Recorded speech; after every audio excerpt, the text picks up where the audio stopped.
કેમ છો બધા?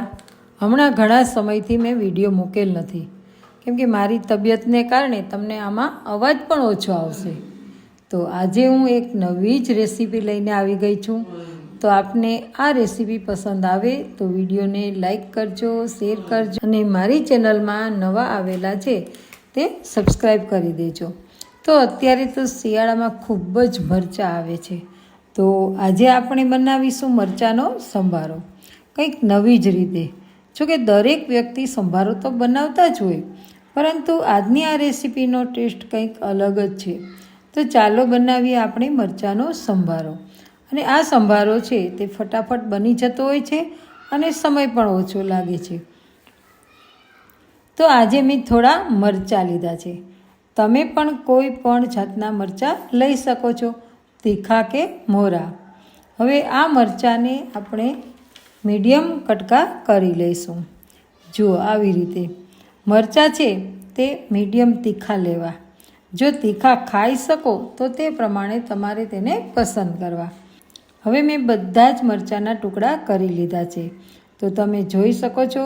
અને આ મરચાંનો સંભારો આપણે બનાવીએ ને તેની પહેલાં તો આપણે તેનો મસાલો તૈયાર કરી લઈએ. તો મસાલો તૈયાર કરવા માટે થઈને મેં એક બાઉલ લીધું છે અને તેમાં મેં અડધી ચમચી મેથીના કુરિયા, જો કે મેથીના કુરિયા તમારા ટેસ્ટ મુજબ નાખી શકો છો. જો વધારે કડવું લાગે તો થોડા નાખવા.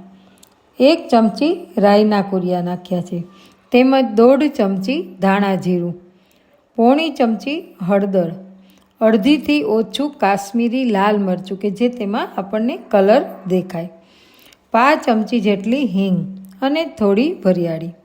હવે આ બધો જ મસાલો છે એને આપણે એક સાથે મિક્સ કરી દઈશું અને તેને એક બાજુમાં રાખી દઈશું. હવે આપણે એક કડાઈમાં 1 પાવરું તેલ, એટલે કે મેં 2 મોટી ચમચી તેલ લીધું છે અને તેલને ગરમ થવા મૂકી દીધું છે. તેલ ગરમ થઈ જાય એટલે તેમાં રાઈ અને થોડી હિંગ નાખી અને ત્યારબાદ જે સુધારેલા મરચાં છે એ તેમાં ઉમેરી દેવા અને એમાં તેલમાં સાંતળવા. બહુ પોચા નથી કરવાના, પરંતુ આપણે જેવા મરચાં તળીએ છીએ તેવા મરચાં રાખવાના છે.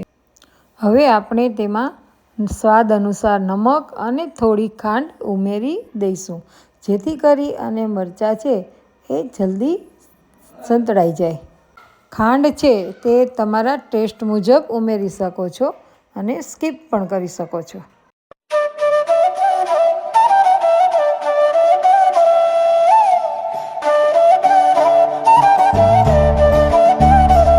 હવે આ મરચાંમાં આપણે થોડો મસાલો પણ ઉમેરી દઈશું.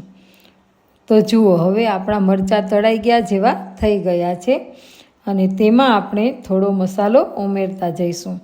મસાલો છે એ થોડો ઉમેરતા આપણે એ મસાલો છે એ મરચાંમાં બધે જ મસાલો ચડી જાય. ત્યારબાદ બધો જ મસાલો આપણે તેમાં વેરી દઈશું અને તેમાં થોડું, અને જો તમે તેમાં આમચૂર પાવડર ન નાખો તો થોડું લીંબુ નાખવું. મેં 10થી 15 ટીપા લીંબુના નાખ્યા છે, જેથી કરી અને મરચાં છે એ થોડા દિવસ સારા રહે. હવે લીંબુના 10થી 12 ટીપા નાખ્યા બાદ તેને 1-8 મિનિટ સુધી ચડવા દેવાના છે અને હલાવવાના છે.